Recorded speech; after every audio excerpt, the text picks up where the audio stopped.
এই গত দু একদিন আপনারা অনেকেই ফোন করেছেন। আসলে আমার পক্ষে সবার ফোন রিসিভ করা সম্ভব হয়নি। আপনারা নিজেই বুঝতে পারছেন যে বেশ কিছু প্রশ্ন আপনাদের ছিল যেগুলো ঠিক সেই সময় উত্তর দেওয়া আমার জন্য একটু মুশকিল ছিল। তো আমার দুই সহযোগী তারা বিপিএল এর খেলাগুলো খুব নিবিড়ভাবে পর্যবেক্ষণ করছেন, সেজন্যই আজকে এখানে আমার সঙ্গে নেই। তো আমি দলটা ঘোষণা করছি। বিসমিল্লাহির রহমানির রহিম। বাংলাদেশ ন্যাশনাল ক্রিকেট টিমের ওডিআই স্কোয়াডটা, যেটা চ্যাম্পিয়ন্স ট্রফি 2025 খেলতে যাবে, সেই দলটার খেলোয়াড়দের নামগুলো আমি ঘোষণা করছি একে একে। MD Najmul Hossain Shanto, captain. Tanzid Hasan Tamim, Sumaiya Sarkar, Parvez Hossain Emon, Mushfiqur Rahim, MD Towhid Hridoy, Mahmudullah, MD Mehedi Hasan Miraz, Jaker Ali Anik, MD Rishad Hossain, Nasum Ahmed, MD Tanzim Hasan Sakib, Nahid Rana, Taskin Ahmed, Mohammad Mustafizur Rahman. Design, elegance, beauty, সেরা পণ্য সবার জন্য জেভিকো। আপনারা সবাই অবহিত আছেন যে সাকিবের বোলিং অ্যাকশন নিয়ে, তার বৈধ বোলিং অ্যাকশন নিয়ে যে সমস্যাটা তিনি আছেন, সেটার থেকে উত্তরণের জন্য তিনি পরীক্ষায় অবতীর্ণ হয়েছিলেন, টেস্ট দিয়েছিলেন, এবং টেস্টের রেজাল্টটা খুব আনফর্চুনেটলি নেগেটিভ হওয়ার কারণে তিনি এখন ক্রিকেট শুধু একজন ব্যাটসম্যান হিসেবেই খেলতে পারবেন। সো সিলেকশন প্রসেসে সাকিব আল হাসানের অবস্থানটা ছিল একজন ব্যাটসম্যান হিসেবেই আমাদের কাছে, এবং আমাদের এই দলে আসলে টিম কম্বিনেশনটা সাজাতে গিয়ে শুধু ব্যাটসম্যান হিসেবে তাকে আমরা এই 15 জনে অ্যাকোমোডেট করতে পারিনি।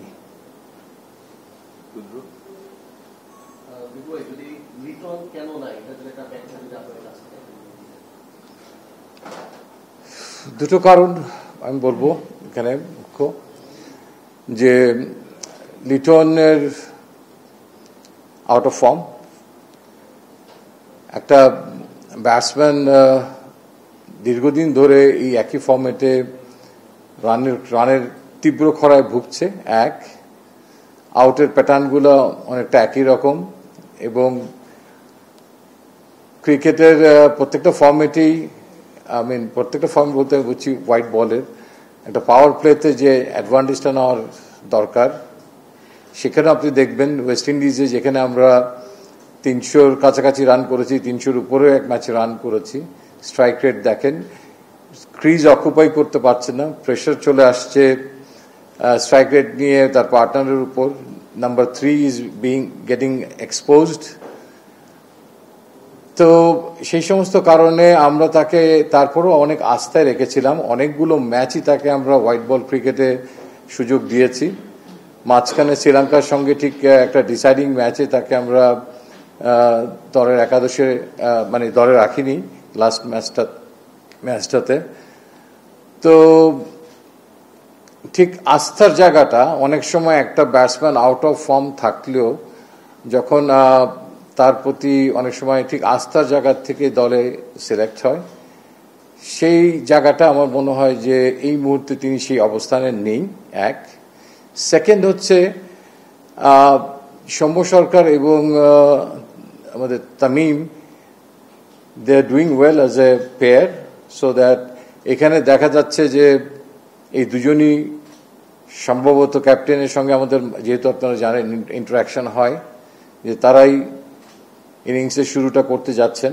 সো ইনফ্যাক্ট প্রথম একাদশেও তার জায়গা নেই। তো সেই জায়গায় আমাদের কাছে মনে হয়েছে যে লিটনের ক্লাস নিয়ে কোনো সন্দেহ নেই, তার মেধা নিয়ে কোনো সন্দেহ নেই, তবে ফর্মে মাঝে মাঝে মানুষের যখন এরকম একটা ঘাটতি দেখা যায়, সংকট দেখা যায়, তখন সেই সংকট থেকে তাকে বের করে নিয়ে আসার জন্য আমার মনে হয় যে একটা সময় তাকে যদি নিয়ে আমরা আরো কাজ করতে পারি, তাহলে তাকে আমরা আরো স্ট্রংলি ইন্টারন্যাশনাল ক্রিকেটে ফেরত নিয়ে আসতে পারবো। কাজ করতে আমি বোঝাতে চাচ্ছি যে আমাদেরও এক্সপার্ট আছে, আমাদেরও অ্যানালিস্ট আছে, বিপক্ষ দলের অ্যানালিস্টরা অনেক বেশি সফল হয়ে যাচ্ছে তাদের পরিকল্পনা নিয়ে লিটন দাসের এগেনস্টে, সো দ্যাট সেগুলোকে ব্রেক করার জন্য আই থিঙ্ক এটা একটা উত্তম সময় যে লিটনকে দলের থেকে বের করে নেওয়া মানে এই নয় যে তিনি দল থেকে ভাত পড়ে গেছেন, সামনে আমাদের অনেক খেলা আছে এবং আমাদের এক্সপার্টিসরা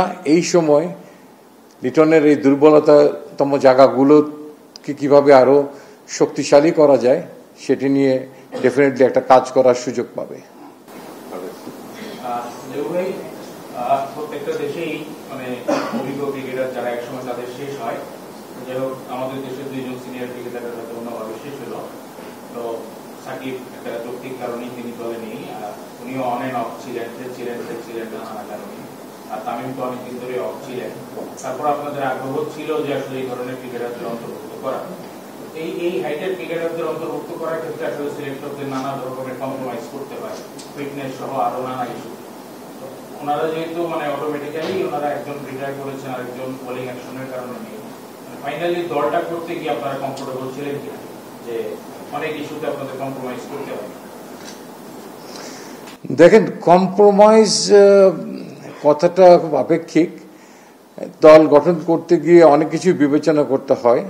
একজন 25 বছরের তরুণ যতটা সতেজ থাকে, একজন 35 কিংবা 37 বছরের খেলোয়াড় ঠিক তার ফিটনেসের জায়গাটায় ঠিক সবাই বলবো না, হয়তো সেই জায়গাটায় ঠিক সেই জায়গাটা ধরে রাখা খুব কঠিন হয়।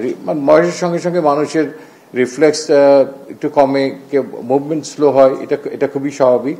বাট যে ভিন্ন ভিন্ন সেগমেন্টগুলো আছে, কেউ ব্যাটিংয়ে সেটাকে কাভার করে দেয়, তো সেই কারণে আপনি বলতে পারেন যে একটা সমঝোতার জায়গা যেটা আপনি বলতে চেয়েছেন যে হ্যাঁ, সেটা আমাদেরকে শুধু মানে পার্টিকুলারলি আপনি যে দুটো নাম বললেন সেটা না, বিভিন্ন নামের ক্ষেত্রেই আমাদেরকে সেই জিনিসগুলোকে বিবেচনা আনতে হয়।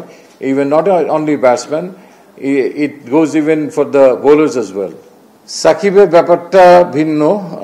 সাকিব একটা তার অ্যাকশন নিয়ে একটা ঝামেলায় ছিলেন, সো সেই ব্যাপারটা আমরা সমীচীন মনে করেছি যে বাংলাদেশ ক্রিকেট বোর্ডের থেকে, বোর্ড যাকে আমি মনে করে যে এই আলাপগুলো করার জন্য, সেটা সাধারণত ক্রিকেট অপারেশনসের তরফ থেকেই হয়ে থাকে এবং সেখান থেকে আমরা একটা ফিডব্যাক পেয়ে থাকি। তো সেই প্রসেসটাই ফলো করা হয়েছে এবং ক্রিকেট অপারেশনস তার সঙ্গে আমার মনে হয় যোগাযোগী ছিলেন এবং যেহেতু ফিডব্যাকগুলো আমরা তাদের কাছ, ক্রিকেট অপারেশনসের কাছ থেকেই পাচ্ছি। একটু আমি আবার যদি বলে একটু তাড়াতাড়ি বলছি।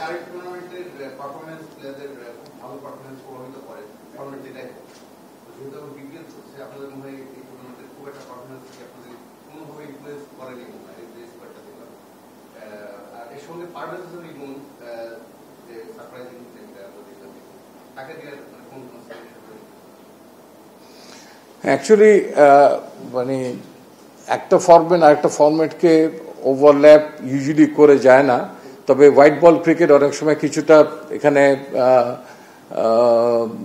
কথাবার্তা আসে যে একটা হোয়াইট বলের টুর্নামেন্ট হচ্ছে, কিন্তু তার মেঞ্জেসটা টোটালি ভিন্ন। তো কাজেই এটা যে খুব গুরুত্ব বহন করে আমি সেটা বলবো না, বাট একদম যে গুরুত্ব বহন করেও না সেটাও বলবো না। তবে আপনি যেটা বললেন যে হ্যাঁ, পারভেজ হোসেন ইমনের কথা বললেন, এখানে অনেকেই কিন্তু পারফর্ম করেছে। এটা এমন একটা উইকেট, আমি প্রসঙ্গে যাওয়ার আগে আমি বলি, এই টুর্নামেন্টটা এমন একটা উইকেটে খেলা হচ্ছে, একাধিক উইকেট, একাধিক ভেন্যু, যেখানে খুব ব্যাটিং ফ্রেন্ডলি উইকেটে খেলা হচ্ছে। আপনি যখনই দেখবেন যে একটা সেট ব্যাটসম্যান আউট হওয়ার পর একটা নতুন ব্যাটসম্যানও এসে তার থেকে আরো বেটার স্ট্রাইক রেটে ব্যাটিং করে যাচ্ছে, that means this wicket is very very batting friendly. নাহলে অনেক জায়গায় আপনি দেখবেন অনেক উইকেটে একটা সেট ব্যাটসম্যান যখন আউট হয়ে যায়, তখন তার পরবর্তী পর্যায়ে দেখা যায় যে স্ট্রাগলিংটা শুরু হয়ে যায়, নতুন ব্যাটসম্যান এসেই ঠিক সেই মেজাজে ব্যাটিং করতে তো পারেই না, তার থেকে স্ট্রাইক রেট অনেকটা কমে যায়। বাট এখানে কোনো কোনো ক্ষেত্রে আপনি দেখবেন তার থেকে অনেক বেশি হয়েছে, কোনো কোনো ক্ষেত্রে দেখবেন নাম্বার 6, 7 আপনি, আমি যদি মাহিদুল ইসলাম অঙ্কনের কথা বলি, উনি একটা সুযোগ পেয়েছে, ওনার ব্যাটিং থেকে মনে হয়েছে যে আই মিন এক্সেপশনালি মানে অনেক ভালো ব্যাটিং করছে। তো এরকম সাব্বির রহমান রুম্বানের কথা বলতে পারি, এরকম অনেকগুলো ইনিংস আপনাকে আনতে পারবেন, মানে মাল্টিপল প্লেয়ার্স যেখানে ভালো খেলছে। আপনি লাস্টে যদি আমরা আমাদের সোহানের কথা বলি, আই মিন যে সিচুয়েশনে, আই মিন যে পজিশনে তিনি খেলেছেন, সো উইকেট অলওয়েজ আমি মনে করি একটা মুখ্য ভূমিকা পালন করে, যে পিচ কতখানি সহায়ক, সেটা কতখানি সামটাইমস বোলারদেরকে হেল্পলেস করে দেয়, সেটা একটা ইস্যু। বাট এই টুর্নামেন্টটাতে so far we are very happy যে খুব ভালো উইকেটে খেলা হচ্ছে, বোলাররা কিছুটা আন্ডার স্ট্রেস পড়ছে, ব্যাটসম্যানরা মন খুলে শটস খেলতে পারছে, এই কারেজিয়াসলি খেলতে পারছে, যেটা খুব আমাদের দরকার ছিল। ইম্প্যাক্টফুল ক্রিকেট যে প্র্যাকটিসটা, যে কালচারটা চালু হওয়া দরকার ছিল, সেটা হচ্ছে, সেই কারণে আমরা খুশি। আর আপনার সেকেন্ড কথা ছিল সম্ভবত যে লিটন কুমার দাস এই দলে নেই, সে জায়গায় পারভেজ হোসেন ইমন এসছেন। হ্যাঁ, তিনি হয়তো আপনি বলতে পারেন যে আহামরি হিউজ এমন কোনো কন্ট্রিবিউশন তার নাই, যে তারপরে তিনি কেন দলে এসছেন। বাট সো ফার আমাদের কাছে মনে হয়েছে যে জিনিসটা আমরা খুঁজছি বাংলাদেশ ক্রিকেটের, স্পেশালি হোয়াইট বল ক্রিকেটে, যে ক্রিকেটে এই পাওয়ার প্লেতে অ্যাগ্রেশন, ইম্প্যাক্টফুল ব্যাটিং, সেই জিনিসটা তার মধ্যে আছে। যদি কোনো কারণে আমাদের এই যে দুজন ওপেনার আছে, এই দুজন ওপেনারের মধ্যে থেকে থার্ড চয়েস হিসেবে তাকে নিতে হয়, তাহলে ঠিক একই টেম্পোতে, একই অ্যাগ্রেশনে he is capable to bat, এবং হি নেভার হেজিটেট। তার ব্যাটিংয়ে যে জিনিসটা আমাদেরকে আকৃষ্ট করেছে, কখনো তার ব্যাটিং দেখে মনে হয়নি এইটা একটা অপরচুনিটি, তাকে কিছু রান করতে হবে। বাট রেদার দেন অলওয়েজ আমার কাছে মনে হয়েছে যে দলকে জেতানোর জন্য, আই মিন মূল লক্ষ্যটাকে ঠিক রাখার জন্য দলের, he always goes for it, attacking. এইটা একটা মুখ্য এবং বিবেচ্য বিষয়, এবং এরকম একটা বড় গ্লোবাল টুর্নামেন্টে যদি তাকে রাখা যায়, অ্যান্ড তা যে আস্থার যে জায়গাটা আছে, সেই জায়গাটাতে তিনি আছেন, এবং আগামীতে তিনি হয়তো আরো কন্টিনিউ করতে পারবেন দলের সঙ্গে, সেই আস্থাটা তার প্রতি আছে, সো দ্যাট এই গ্লোবাল টুর্নামেন্টে তাকে সেই জন্য সন্নিবেশিত করা মনে হয় he is waiting for long time. হ্যাঁ,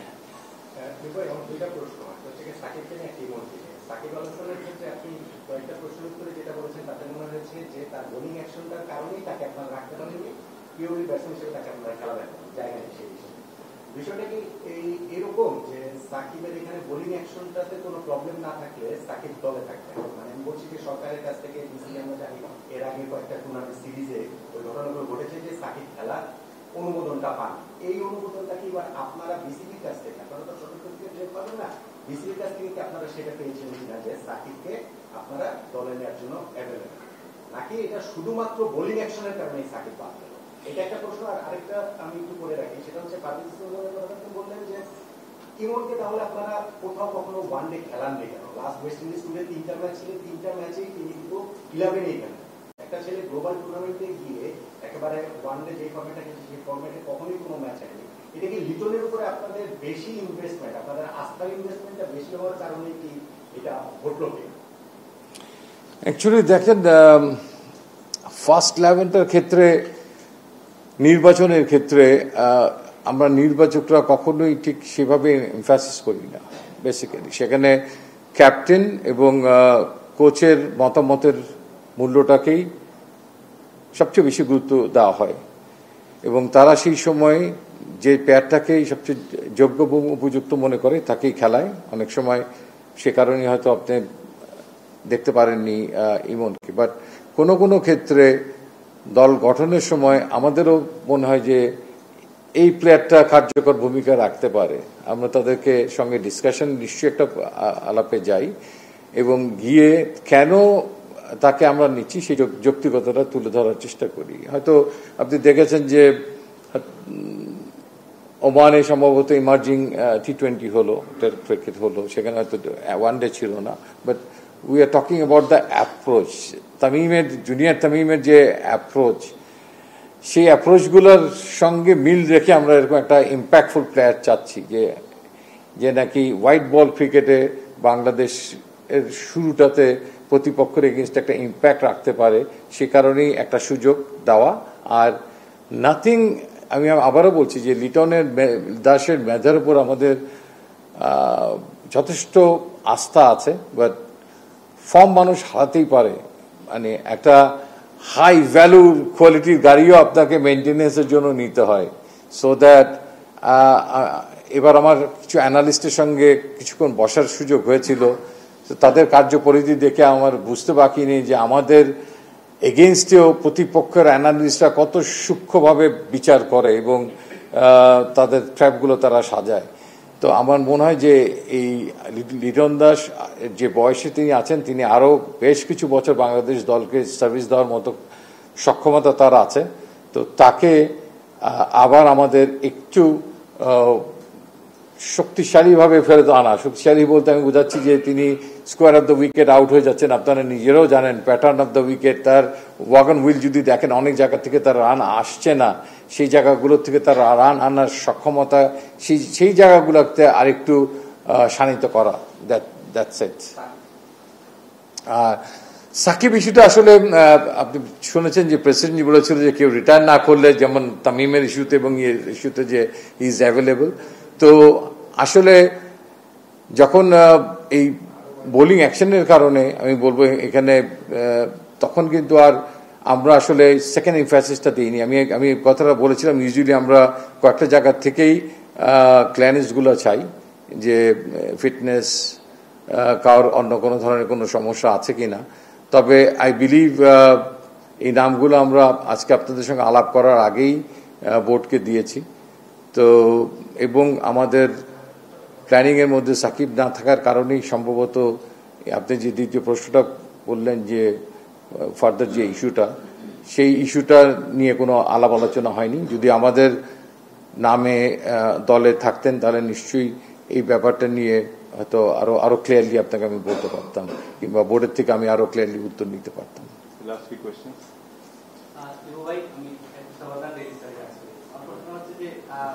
লিটনের ব্যাপারটা বলেছেন ভেরি লজিক্যাল, তিনি রান পাচ্ছেন না লম্বা সময় ধরে, তার ওই যে কিছু বড় বড় আসর যেগুলো, এগুলোতে তার কিছু সিগনিফিকেন্ট কন্ট্রিবিউশন আছে, যেখানে খেলা হবে দুবাইতে এগেইনস্ট ইন্ডিয়া, তার রেকর্ড খুবই ভালো। এগুলো আপনাদের ডিসকাশনে এসেছিল কিনা? আর 2 নম্বর প্রশ্ন হচ্ছে, আপনারা পারভেজ হোসেন ইমনকে নিয়েছেন, আপনার 3 জন হচ্ছে বাহাতি এমিটেড ওভারের শান্ত খেলেন, তানজিদ হাসান, তামিম এবং সৌম্য সরকার, তার মধ্যে আবার পারভেজ হোসেন নিয়ে বাহাতি। তো ওই জায়গায় আপনাদের একটু বৈচিত্র্যহীন হয়ে যাচ্ছে কিনা, মানে কম্বিনেশনের ব্যাপারটা? আসলে অতীতের ইতিহাস অবশ্যই দেখা হয়, নিকট ইতিহাসটা আরো বেশি দেখা হয়। আমি তো আগেই বললাম লিটনের মেধা নিয়ে আমাদের কোনো সংশয় নেই, কিন্তু আপনি একটা জিনিস খেয়াল করেন, ওয়েস্ট ইন্ডিজ সিরিজে দেখেন আমরা দুটো ম্যাচে, সবগুলো ম্যাচেই রান পেয়েছি, দুটো ম্যাচে ক্লোজ টু 300 পার করে আমাদের ব্যাটসম্যানরা রান করে ফেলেছে। সাচ এ গুড উইকেট ছিল সেনকিটসে। একটা ব্যাটসম্যান জন্য ওইখানে যখন ফেল করে যায়, then it's too difficult to keep confidence on him on that situation. And at the same time আসলে আমি একটু ভিন্ন জায়গায় চলে যাব এখন। সেটা হচ্ছে যে আমাদের খেলা আছে দুবাইতে, দ্যাটস ট্রু, ইন্ডিয়ার সঙ্গে, বাট আমাদের দুটো মেজর খেলা আছে কিন্তু রাওয়ালপিন্ডিতে। এবং রাওয়ালপিন্ডির ইতিহাস যদি আমরা তাকাই, it's a very batting friendly wicket.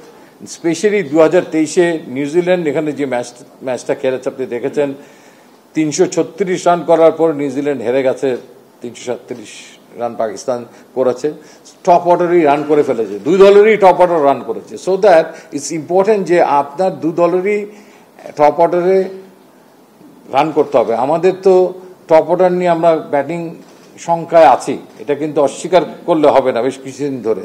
তো সেক্ষেত্রে নিশ্চিতভাবে একটা আউট অফ ফর্ম ব্যাটসম্যানকে ক্যারি করাটা আমরা যৌক্তিক মনে করিনি, যেখানে এত বড় রানের খেলা এখন আমরা মনে করছি আশা হবে। বরঞ্চ এই সময়টুকুর মধ্যে আই বিলিভ আমাদের টিম ম্যানেজমেন্ট এবং আমাদের একটা নজর থাকবে যে আমাদের বোলিংয়ের যে স্ট্রেংথটা আছে সেই স্ট্রেংথটা নিয়ে আমরা আমাদের রানকে ডিফেন্ড করতে পারিনি ওয়েস্ট ইন্ডিজে। ঠিক এরকম কোন সিচুয়েশনের মুখোমুখি পড়ার সম্ভাবনা রাওয়ালপিন্ডিতে আছে। We are very focused on that point যে এরকম কোন রান যদি আমাদের চেজ করতে হয় কিংবা আগে বোলিং করতে হয়, কাউকে আটকাতে হয়, I mean bowling department is going to be under challenge as well beside, মানে ব্যাটিং তো সবসময় থাকে এই টুর্নামেন্টের মধ্যে। আর লেফট রাইটের ব্যাপারটা এক্ষেত্রে আমার যেটা মনে হয় যে আমি অপোজিশনের কি সুবিধা হলো বা কি অসুবিধা হলো সেটা বিবেচনা না করে আমার নিজের ঘরে যারা সবচেয়ে বেশি শক্তিশালী খেলোয়াড় আছেন তাদেরকে আমি সামনে আনতে চাই।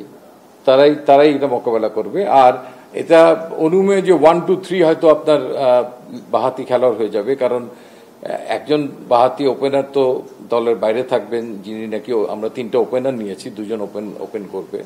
আর আপনি তো লক্ষ্য করেছেন কোন একটা সময় আমরা 5জন ওপেনার বাহাতি একসঙ্গে খেলেছি, আই মিন ইন টেস্ট ম্যাচে ডিফারেন্ট ফরম্যাট হলেও।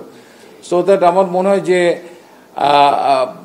অপরের সুবিধা অসুবিধার কথা চিন্তা না করে আমার মনে হয় যে আমি যদি মনে করি আমার এই 3টা বাহাতি ব্যাটসম্যান কিংবা 3টা ডানহাতি ব্যাটসম্যান সবচেয়ে বেশি এফেক্টিভ হবে দলের জন্য, কার্যকর ভূমিকা রাখতে পারবে, সো দ্যাট আমরা তখন সেই জায়গাটাতেই অবস্থান নিতে চাই। আচ্ছা, সেটা হচ্ছে যে শরীফুল যে নেই স্কোয়াডে, এটা কি হচ্ছে রান লিস্টের কথাটা চিন্তা করে কি তাকে আপনারা স্কোয়াডের ভিতরে অন্তর্ভুক্ত করেননি, মানে তিনি কি রান ডিফেন্ড করার মতো অবস্থায় ইন্ডিকে নেই, তার ফর্ম নিয়েও কি একটা ইস্যু হয়ে গেছে।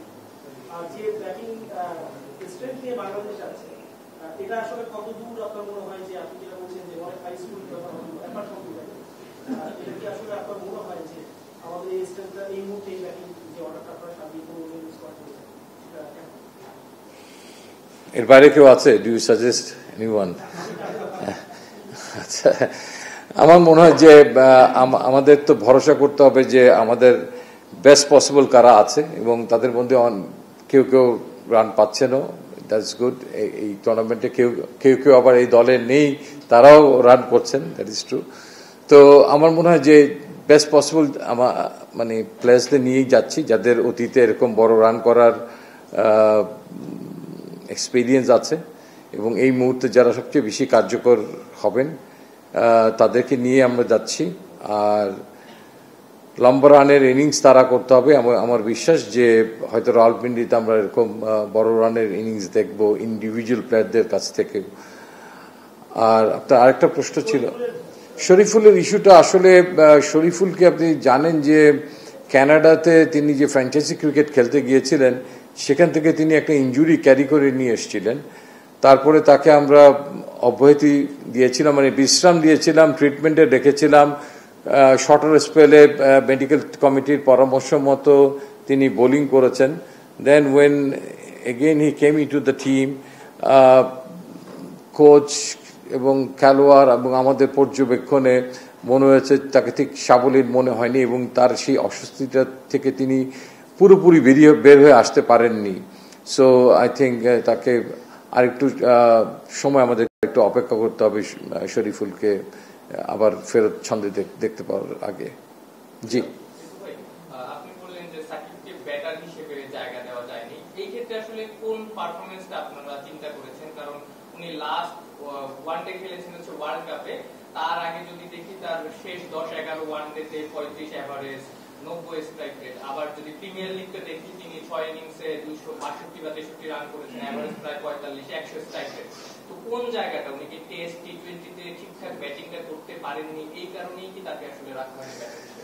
দেখেন, পাবলিকলি এত ওপেনলি সাচ এ লিজেন্ডারি ক্রিকেটের কোন জায়গাটার জন্য তাকে দলে রাখা গেল না, এটা খুব একটা ভালো কথা না এগুলো ডিসকাস করা। তবে এই মুহূর্তে দলে যারা আছেন আমি বলবো যে তারা এগিয়ে আছেন, because they R with us.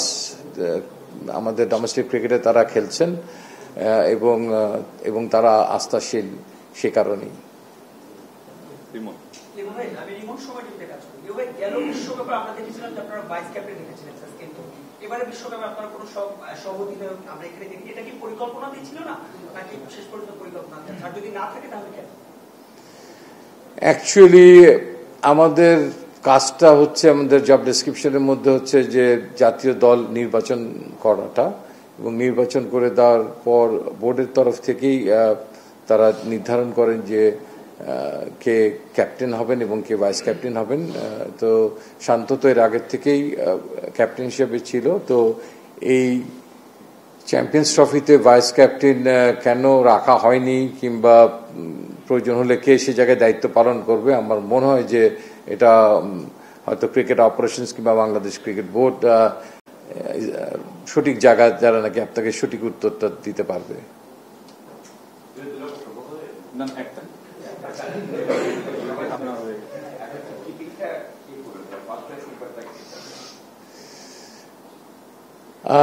আপনারা খুব মাইনরলি দেখছেন হয়তো খেলাটা, যে খেলা দেখেন আপনি, সেই কারণে আপনি প্রশ্নটা রেজ করেছেন।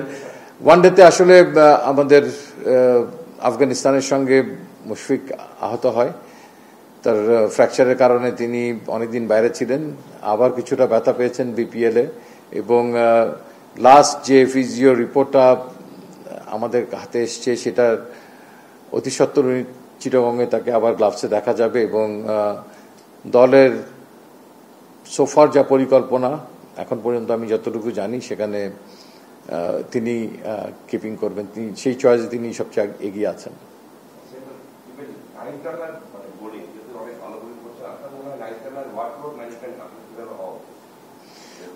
আমার মনে হয় আমি এই কয়েক মাসে, যে আমার 10 মাসের মতো হয়ে গেল, প্রবাবলি এটা একটা বড় কনসার্নের জায়গা আমি দেখেছি। বাংলাদেশ টিমের কোচিং প্যানেল, ফিজিওথেরাপিস্টের, যে বোলারদের ওয়ার্কলোড নিয়ে তারা যথেষ্ট কাজ করে, এবং বিশেষভাবে নাহিদ রানার দিকে তাদের একটা নজর আছে, এবং আমার মনে হয় এই টুর্নামেন্ট চলাকালীন সময়ে এবং তার আগে ওয়েস্ট ইন্ডিজেও অন্যান্য বোলারদের পাশাপাশি উল্লেখযোগ্যভাবে নাহিদ রানার বোলিং ম্যানেজমেন্টটা কেমন হবে সেটা নিয়ে যথেষ্ট আলোচনা হয়েছে, এবং উনি যথেষ্ট ভালো নজরদারিতে আছেন। একটা ম্যাচ খেলার পরে আবার চিটংয়ে খেলার আগে তিনি বেশ কয়েকদিন গ্যাপ পাচ্ছেন, সেই জিনিসগুলো নজরে আছে, কারণ নাহিদ রানা আমাদের অত্যন্ত একটা বড় সম্পদ। তো আমরা কোনোভাবেই চাই না যে তিনি ওভারলোডেড হন, এবং এই ব্যাপারে ফ্র্যাঞ্চাইজির সঙ্গে নিয়মিত যোগাযোগ রক্ষা করছে আমাদের মেডিকেল ইউনিট।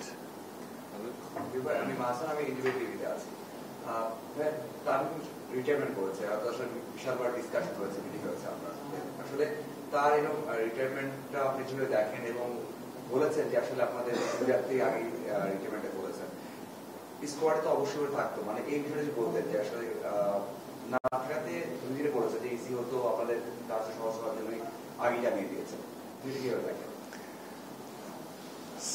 তামিম ইকবালের মতো একজন খেলোয়াড় যদি তাকে আমরা দলে পেতাম এই বড় টুর্নামেন্টে, তাহলে দল অনেক উপকৃত হতো, কোনো সন্দেহই নেই।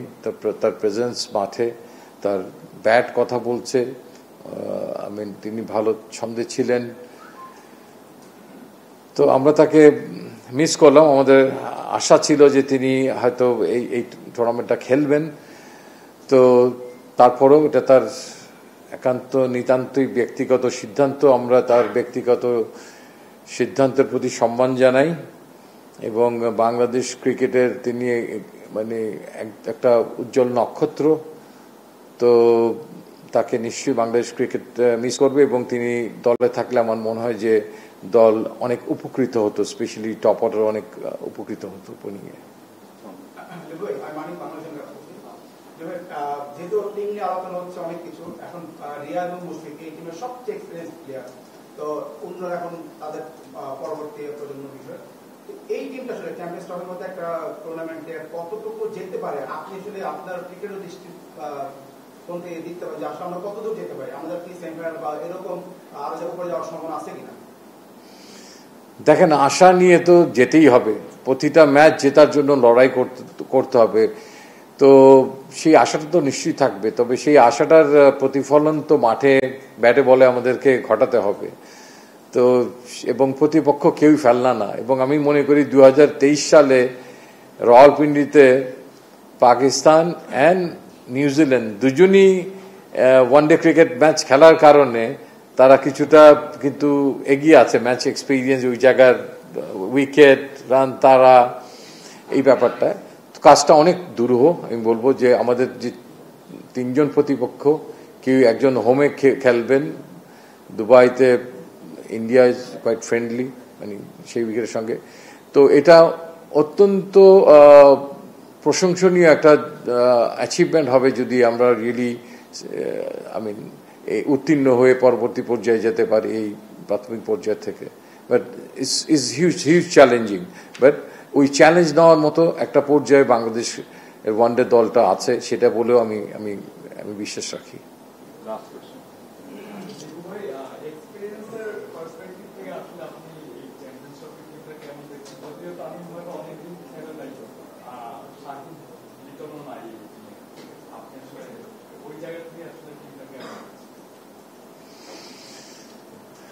টিম আপনি যেটা বললেন যে অলওয়েজ আমরা অ্যাভেলেবল বেস্ট প্লেয়ার্স অ্যান্ড কম্বিনেশনের জায়গাটা খুঁজি, তবে এখান থেকেও নিউ এক্সপিরিয়েন্স হতে পারে। মানে যে জায়গাটা আমাকে ভাবাচ্ছে, আমি যেটা বলার চেষ্টা করেছি যে আমাদের স্ট্রেংথের যে জায়গাটা ছিল সেই জায়গাটা বোলিং লাস্ট ম্যাচগুলোতে আমরা ডিফেন্ড করতে পারিনি ওয়েস্ট ইন্ডিজ সিরিজে, সেটা আমাদের জন্য একটা শাপে বর হতে পারে যে আমরা ওই জায়গাতে পারিনি বিধায় আমরা অতিরিক্ত আত্মবিশ্বাসী থাকবো না। আমরা আমাদের ভুলগুলো কোথায় করেছি, ফ্ল্যাট উইকেটে বল করতে গিয়ে আমাদের লেন্থ লাইন এবং ব্যাটসম্যান টু ব্যাটসম্যানকে জাজমেন্ট করার ক্ষেত্রে সেটাকে শুধরানোর এবং ঠিক করার একটা কিছুটা হলেও সুযোগ পাবো 7 দিন কাজ করার এই মানে বাংলাদেশে প্র্যাকটিস সেশনে। আর অভিজ্ঞতার জায়গার থেকে হ্যাঁ, অভিজ্ঞতার মূল্য ডেফিনেটলি অনেক, but at the same time আমার মনে হয় যে টুকটাক ইন্টারন্যাশনাল ক্রিকেট কিংবা এ টিম এইচপি এরকম ভাবে সফর করে আমাদের এই খেলোয়াড়রাও যথেষ্ট আত্মবিশ্বাসী, এবং যখন বয়স কম থাকে তখন একটা অ্যাডভান্টেজ থাকে, দেখবেন যে দে আর মোর অ্যাগ্রেসিভ, চ্যালেঞ্জ এগুলো নেওয়ার জন্য অনেকটা তারা রেডি মানে অ্যাকসেপ্ট করতে বেশি উদ্গ্রীব থাকে, শব্দটা যেটা বললাম। এবং সেটা তাতে যে হিতে বিপরীত হয় না তাও না, হিতে বিপরীত হয়ে যায়। তো সেই জায়গায় কিছুটা এক্সাইটমেন্ট আমার কাজ করবে। দলের মধ্যে দেখতে দেখতে আপনাদের সৌম্য সরকার দেখেন অনেক সিনিয়র মোস্ট প্লেয়ার আছে, মাঝে মাঝে আমাদের দলটাতে এমন একটা জায়গা আছে যে সৌম্যর সঙ্গে হয়তো একজন নতুন খেলোয়াড় খেলছেন, আবার তার কিছুক্ষণ পরে হয়তো তহিদ হৃদয় বেশ কিছু ম্যাচ খেলে ফেলেছে, তার সঙ্গে একজন গিয়ে কেউ না কেউ নতুন হয়তো থাকলে খেলবে। পিছের দিকে তো মাহমুদুল্লাহ, মুশফিক এরা আছেই, বরঞ্চ এখানে একটা হিউজ কম্পিটিশন আমি দেখি। মানে আপনি যদি টিমটার দিকে তাকান, 7-এ কাকে রাখবেন কাকে বাদ দিবেন এটা নিয়েও I believe captain and coach একটা সমস্যায় পড়তে যাচ্ছে, বিকজ মাহমুদুল্লাহ অ্যান্ড জাকের আলী অনেক এই সদ্য শেষ হওয়া ওডিআইতে অনেক ভালো ফর্মে আছে। তো এই একাদশ সাজাতে গেলে আমার মনে হয় যে সেখানেও একটা সমস্যা যদি কখনো দেখা যায়, তার মানে ইটস এ পজিটিভ সাইড যে মানে ভালো কোন ব্যাটসম্যান কিভাবে সাজাবেন সেই জিনিসটা নিয়ে তাদেরকে অনেক ভাবতে হচ্ছে। Thank you.